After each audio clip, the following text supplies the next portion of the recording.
Ya estamos con el almirante Rosendo Escalante Lizarriturri, jefe del Estado Mayor de la Armada de México. Almirante, es un honor, un placer estar con usted. No, y el gusto es mío recibirlos aquí en esta su casa, la Secretaría de Marina, y darles la bienvenida a nombre del señor secretario, almirante Rafael Ojeda Durán. A ver, comienza el sexenio, bueno, ya llevamos 4 meses, pero en estos 4 meses una de las cosas que ha sido muy notable es la ampliación de funciones y responsabilidades que ha tenido tanto la Secretaría de la Defensa como la Marina Armada de México. Nuevas responsabilidades sin dejar las anteriores, con nuevas tareas, con un protagonismo mayor, las reuniones matutinas con el presidente de la República. ¿Cómo ve y cómo concibe usted esa nueva relación, vamos a llamarla así? Bueno, en realidad no es tanto el que habían aumentado responsabilidades, ya que por ley tenemos participación en lo que podemos llamar el orden interno del país. Y en ese sentido, pues siempre hemos coadyuvado con las autoridades civiles en todo lo que se requiera. Simplemente hay una dinámica en la cual se busca establecer una condición de mayor seguridad para el ciudadano. Eso es lo primordial. Y eso requiere presencia. Almirante, ustedes siempre han trabajado en esta protección en distintas cosas, en desastres naturales y más con la población, pero ahora con la nueva Guardia Nacional van a tener una relación de cuidado mucho más próximo con la ciudadanía. ¿Cómo va a ser? ¿Cómo van a trabajar? Nosotros estamos participando en el proceso de creación de la Guardia Nacional. En ese sentido, somos, digamos, el puente a lo que posteriormente será esta organización que se ha diseñado de carácter netamente civil, que tenga características que la identifiquen con las estructuras que tiene la Armada, por ejemplo, que es lo que es el sentido del deber, disciplina. Pero básicamente esa va a ser nuestra participación. ¿Se va a pasar buena parte de la Policía Naval, se integra a la Guardia Nacional? ¿Será así? De acuerdo si revisamos los transitorios del decreto, se establece que el personal, nuestro personal, va a participar de manera transitoria, porque el objetivo es que sea una entidad, una organización civil que tenga esas características. Si algún elemento de nosotros, por deseo propio, tiene la intención de convertirse en un guardia nacional, bueno, siempre el punto es que buscamos servir al Estado. Eso es lo principal. Pero entonces no es que algunos elementos de la Policía Naval se integren directamente a la Guardia Nacional, estarán un rato y después regresarán para acá. No, ¿o cómo va a ser? Estarán ahí el tiempo que sea necesario, porque tenemos que conformar una institución que pueda cubrir las necesidades que tiene de seguridad el ciudadano. Me llama la atención cuando se dio este debate tanto en el Congreso como posteriormente en estos días, cuando se habla de que se está militarizando la seguridad. Usted lo decía hace unos minutos, la Armada de México como el Ejército Mexicano han trabajado en la seguridad interior, porque además es una obligación constitucional, durante muchos años, y no ha implicado la militarización del país. Bueno, esa es una percepción de acuerdo a lo que interpretemos por militarización, que es un debate amplio y académico en esencia. En ese sentido es cómo cada quien interpreta ese término. En alguna ocasión tenía yo no digamos discusión, un intercambio de ideas con algunos conocidos civiles en el puerto de Progreso. Y yo les decía que todos tenemos disciplina. Lo que cambia entre un elemento civil y un elemento militar es que nosotros recurrimos más a las expresiones exteriores de la disciplina. Porque, por ejemplo, una persona que quiere alcanzar una profesión y poderse desarrollar en ella, tiene que tener la disciplina del estudio y de la asistencia a la universidad. Pero eso no le conlleva o no le obliga a cumplir con la disciplina externa que nosotros mostramos, que el formar, por ejemplo, en la escuela naval se forma para entrar al salón de clases, se forma en la mañana a pasar bandera, a los honores. Esas son las expresiones exteriores. Nosotros tenemos, además de la disciplina interna, tenemos esas expresiones que a veces llevan a hacer la diferencia entre una persona civil y una persona militar. Pero tienen por qué no este tipo de expresiones. Porque nosotros tenemos ¿cómo podría decirle? Tenemos un protocolo, tenemos un ceremonial, y eso es algo que nos dota de tradición, nos dota de ciertos condicionamientos que nos hacen disciplinados, digamos, en una expresión un poco más elevada en ese sentido. Porque cuando yo ingresé a la Escuela Naval de 15 años y llegué a primer año, y a los cadetes de segundo, tercer año les hablaba de usted y nos hacíamos unas demostraciones de respeto muy particulares. Incluso el reglamento dice que es obligación el saludarnos, pero dice que será más educado aquel que salude primero. Cuando crea una institución, el rescatar procedimientos, métodos, como está ocurriendo, va a ocurrir ya en estos días con la Guardia Nacional, es muy importante que se dé ese espíritu de cuerpo, ese respeto, que quizás es parte de lo que se ha perdido en algunas instituciones policiales en el país. Allí nosotros buscamos traspasar ese espíritu, lo que pudiésemos decir el ethos, lo que los antropólogos dicen el corazón de las cosas, es el cómo se siente uno parte de algo. Cuando hablamos nosotros de la moral del personal, no hablamos de la moralidad como conducta, hablamos de la moralidad como me siento y me ubico dentro del conjunto. Y cuando hablamos de una unidad, hablamos de entonces del espíritu de cuerpo, que es el equivalente grupal. Y ahí la habilidad de crear un equipo para trabajar en conjunto y soportarnos y exigirnos mutuamente. Pero también, almirante, bueno, algo, estuve ese reportaje en Acapulco, en la zona naval militar, y de alguna forma cada vez que platicaba con alguien me decían, es que somos una familia. Este tipo de respeto y este tipo de convivencia es para que se sientan parte de una familia, porque si tú te sientes parte de algo, te da seguridad, te da unidad y te hace trabajar en equipo. Es un poco así. Ese es exactamente, o sea, aun cuando tenemos que el personal procede de dos fuentes distintas y diferenciadas, las escuelas de formación y quien ingresa como marinero, todos pasamos por una serie de requisitos, por decirlo así. O sea, yo no puedo ser jefe de máquinas si no he alcanzado una jerarquía y he pasado por ciertos puestos que me califican y me reconocen mi habilidad para manejar ciertas cosas.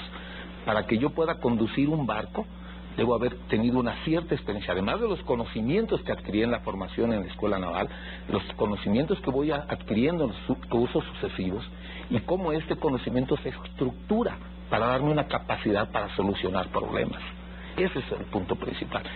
A ver, mi almirante, vamos a platicar de algunas de cómo están funcionando las cosas en la actualidad.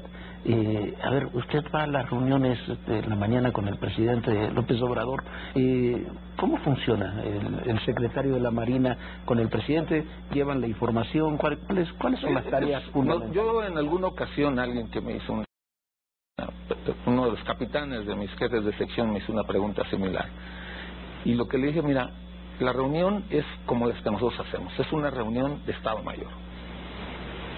Llegamos, cada quien prepara su parte de información que le responde, la estructura debidamente. Es una reunión relativamente pequeña, ¿no? Es una reunión pequeña, ágil, muy dinámica. Presentamos la información de una manera, ¿cómo le puedo decir?, debidamente estructurada para que sea utilizada de la manera más adecuada. Y finalmente el señor presidente, una vez que cada quien presenta sus aspectos, toma una decisión, da una orientación, emite una opinión y nosotros las concretamos. Porque se le da seguimiento día con día, que todo quizás esa es la gran diferencia, porque vuelvo a reuniones con el presidente, es como una reunión de Estado Mayor. En la estructura que nosotros tenemos en un Estado Mayor hay un elemento esencial, que es el seguimiento. Nosotros decimos que un Estado Mayor concibe o toma la idea que da el mando, que concibe la opinión, nosotros la desarrollamos en una acción posible, la presentamos para su emisión, se publica, se hace llegar a los mandos subordinados y se hace un seguimiento de cada una de esas acciones. Y en ese sentido la dinámica es similar. Entonces, es porque un Estado Mayor no es una entidad militar, es un método de administración que se utiliza en todas las empresas. Es un espacio de coordinación. Es un consejo de administración, le dirían en una. Usted lo ha identificado perfectamente. Es una estructura que todas las empresas han adoptado con diferentes nombres. Nosotros somos una empresa que produce seguridad. Y en ese sentido, nuestro producto es intangible. Se siente su escasez o su falta cuando usted se Cuando hay percibe ausencia inseguro. de ella, claro. Porque puede verse rodeado de policías y sin embargo sentirse inseguro. Sin la seguridad, ningún proyecto se concreta. Ni los económicos, ni los sociales, ni Nada. los políticos. Una empresa de seguridad, es extraordinario cómo lo define. Realmente. Ahora, en esta empresa de seguridad va a haber otra empresa, otra subempresa que va a ser la Guardia Nacional, regresando un poquitito nomás rápido antes de continuar. ¿Cómo le van a hacer? Hablábamos hace poco de la identidad de los distintos cuerpos de identidad que tienen ustedes, que se han hecho como familia, para hermanar también a Policía Federal, a los mandos militares. ¿Cómo le van a hacer? La identidad tiene diferentes referentes. Mi padre, que era antropólogo social, él decía, una vez que nos escuchó hablar a mis compañeros y a mí, que éramos una especie de subcultura. ¿Y por qué somos una especie de subcultura? Pues porque tenemos mitos, tenemos un hecho fundacional, tenemos símbolos, tenemos un panteón de héroes, tenemos un fin a cumplir, que es el servicio. Entonces, dentro de ese mismo punto, todo aquel que nace en este país tiene una identidad primaria. Y eso es lo que basamos nosotros para adoptar que el personal que desee permanecer en la Guardia Nacional desarrolle esa identidad. Va a partir de la identidad primaria, que es el ser mexicano. Tienen que la idea es que ellos se perden ese espíritu. Así es. Esa es la idea. A ver, entre las muchas tareas que ha desarrollado la Armada de México, no solamente en estos meses, sino en los últimos años, la lucha contra la delincuencia por la seguridad ha sido muy destacada. Se habla mucho incluso de los excelentes cuerpos de élite que tiene la Armada de México. Eso sigue existiendo y siguen trabajando. Claro. Eso no se ha modificado en lo más. Nosotros seguimos lo cumpliendo mismo que las labores de inteligencia naval en el mejor sentido de la palabra. Lo que tenemos que tener en mente es el replanteamiento que hizo el señor presidente. ¿Qué es lo que le interesa al ciudadano? Al ciudadano lo que le interesa es su seguridad, el sentirse seguro, y eso requiere presencia. Y como él mismo lo plantea, o sea, se va a continuar trabajando igual, pero vamos a privilegiar al ciudadano, porque él es el que mueve la seguridad cotidiana, es lo que nosotros llamamos la seguridad cotidiana de la gente, no que es lo que le interesa a la gente, que no le roben, que no la asalten, que no le extorsionen, que no porque la nadie invierte si no se siente seguro, nadie trabaja debidamente si no se siente seguro. Entonces, eso es lo primero, y en eso el señor presidente nos ha planteado un objetivo, y ese es el que estamos buscando. Ahora, también eso es ir directamente en casos para la ciudadanía, pero también ustedes se han especializado en trabajos para detener a grandes narcotraficantes, este tipo de cosas, con estas fuerzas especiales. ¿Ese lo van a conservar como un ente aparte? Todo el área de inteligencia, ¿cómo lo van a hacer? Las fuerzas especiales, desde su origen, desde su creación, surgen en la Italia de la Primera Guerra Mundial con la 10ª Flotilla, con una historia muy particular y muy especial, y se desarrollan posteriormente con los que llamaban los hombres K en los ejércitos de la Alemania, y de ahí los sucesivos que van tomando incluso los mismos términos para manejar ese tipo de cosas. Son unidades para hacer acciones muy puntuales. Entonces, su utilización puede ser en diferentes formas. Actualmente las unidades de fuerzas especiales son empleadas en acciones donde se busca tener en menor cantidad de daños colaterales, como se llaman, para obtener un resultado puntual. Y eso es, por ejemplo, en la solución de secuestros, ese tipo de cosas. Es como funcionan actualmente las fuerzas especiales.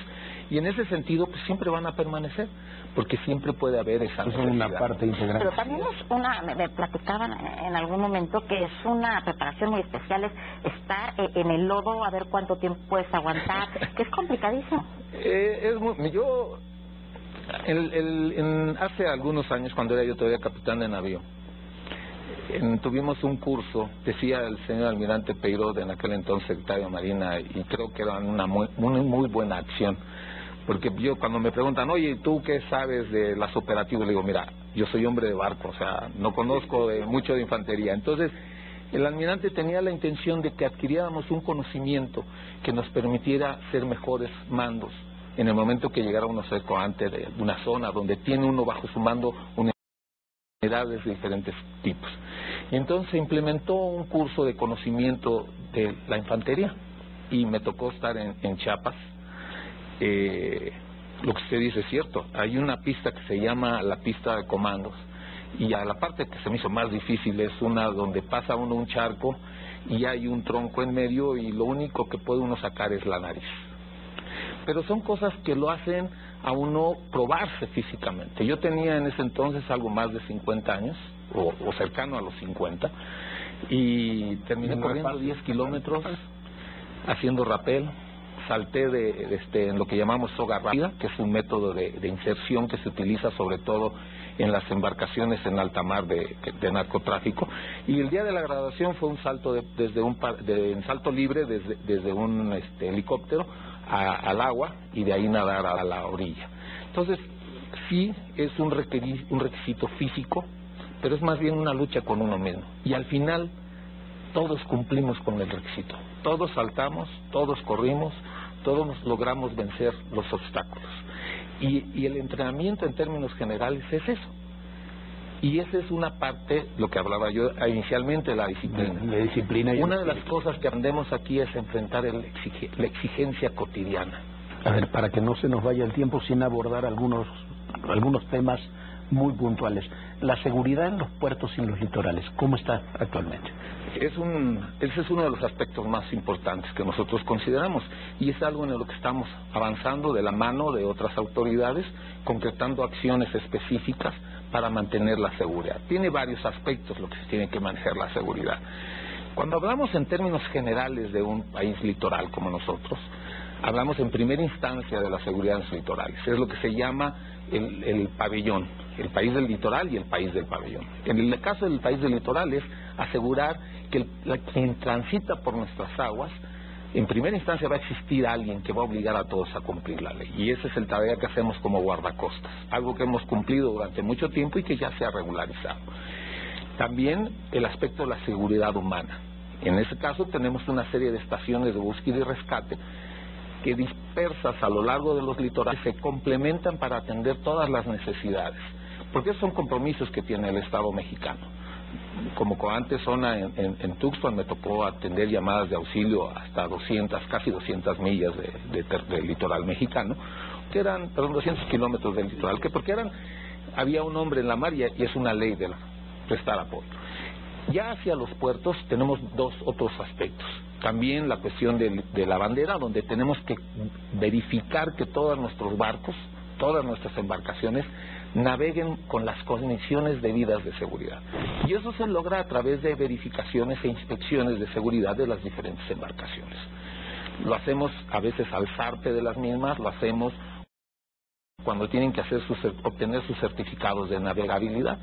Y el otro más importante, igual de importante, es la cuestión del Estado rector.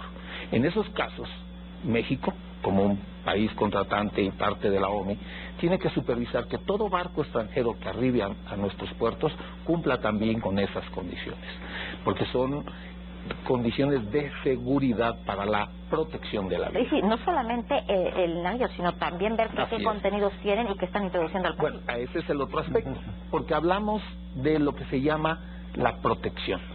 Cuando hablamos de seguridad, hablamos de algo que se pretende que no ocurra en sentido catastrófico, es más bien de una acción de seguridad. Como ejemplo, yo siempre utilizo el de un barco petrolero, tiene doble casco, para evitar que haya un daño ecológico, etcétera. Pero eso no va a evitar que en algún momento tenga una varadura y sufra un percance catastrófico. Por el otro lado, lo que usted cita es la protección, donde lo que se trata de prevenir es una acción deliberada y que está más vinculada a una respuesta policial o de seguridad, y que es impedir que ingresen a nuestro país, ya sea sustancias, principalmente sustancias que puedan servir para producir un arma de destrucción masiva, porque esa es la intención del código PVP, como personas que estén vinculadas a otro tipo de grupos. Consecuentemente tiene otros efectos, como es también el ayudarnos o servirnos de auxiliar para el combate al narcotráfico. ¿Qué es lo más extraño que hayan encontrado o la mayor cantidad de droga que han encontrado en este tipo de cosas? Pues en droga le podría yo platicar el caso de unos tiburones que venían contaminados con cocaína, en cosas extrañas, un contenedor con pollo que venía, hay ciertas limitaciones para la importación de pollo a México procedente de diferentes países. Entonces lo que hicieron para poderlo introducir es desembarcarlo, cambiarlo de puerto, o sea, cambiarlo de barco en varios puertos para que se perdiera de alguna manera la pista. Pero nosotros hacemos análisis de riesgo en conjunto con el SAT y con otras autoridades, y de esa manera vamos identificando aquellos barcos, navieras, etcétera, o contenedores que pudiesen significar un riesgo para la protección. ¿La administración portuaria tiene que estar en manos de la Armada? No, necesariamente. ¿No? Aquí debemos entender algo. Y yo me voy a permitir plantearlo desde el punto de vista de lo que nosotros llamamos el poder marítimo. El poder marítimo es la habilidad que tiene un Estado para administrar y obtener los mayores beneficios de sus recursos en el mar, o de usar el mar, y tener la capacidad de defenderlo, y protegerlo, y exigirlo. Esa parte para exigir, proteger y todo ello es el poder naval, que es una parte del poder marítimo. Pero el poder marítimo también está constituido por las líneas mercantes, por los puertos, por las terminales. Ellos, su obligación es producir, generar una riqueza que es la que va a permitir que el país se desarrolle. Sin eso, no vamos a ir más adelante. El deber de la Armada es ver que eso se cumpla con condiciones de seguridad. A ver, una última pregunta porque se nos acaba el tiempo, no quiero dejar fuera. Nos interesa mucho siempre el tema de la educación y el tema de la educación, del sistema educativo. Eso es algo que tenemos como prioridad. Es una prioridad de ustedes y termina siendo una prioridad estratégica del país. Lo han desarrollado enormemente. Yo le voy a decir una ha tenido cosa. Un desarrollo enorme, sobre todo en los últimos años. Cuando yo egresé de la Escuela Naval, siempre he dicho que todo era sencillo y fácil. Ahora un muchacho que ingresa a la Escuela Naval tiene que enfrentarse a la adquisición de mayores conocimientos, a mayores habilidades, mayores procesos de selección. Incluso el personal que ingresa como marinería también sufre un proceso de examinación, de exámenes. Todos tienen que seguir cursos diferentes y la Armada ofrece muchas oportunidades. Ahorita uno de mis ejemplos es mi secretaria que tenía yo en Mazatlán, la secretaria del mando. Ella, sus padres migraron a Estados Unidos por alguna razón, regresaron a Sinaloa, cumplió 1 año y fracción de servicio y la Armada abrió la oportunidad de que estudiara ella inglés, que se perfeccionara en inglés para estar en nuestras escuelas de inglés. Tenemos varias escuelas de inglés. Y ahorita actualmente está en Estados Unidos, haciendo un curso para ser profesora de inglés. Y ahorita vino a verme antes de marchar a su comisión, que su intención era regresando, comenzar a estudiar idiomas en una universidad, porque buscaba en menor tiempo de lo que se tardaría ella ascendiendo por la escala normal, regularizarse a través de un estudio de una licenciatura. Entonces, para nosotros lo principal es la formación del personal. Pero además de todo, apenas desde el 2008-2009 las mujeres ya pueden ingresar a la Escuela Naval, pueden tener más. Bueno, ese es tenemos mujeres desde hace muchos años en la Armada. Pero no tenían donde mando. Siempre han tenido donde mando. Aquí hay que entender, no, ya tenemos almirantes mujeres. Aquí hay que entender una situación. ¿Son almirantes mujeres? Sí, ahí tenemos un par de mujeres que han llegado almirantes.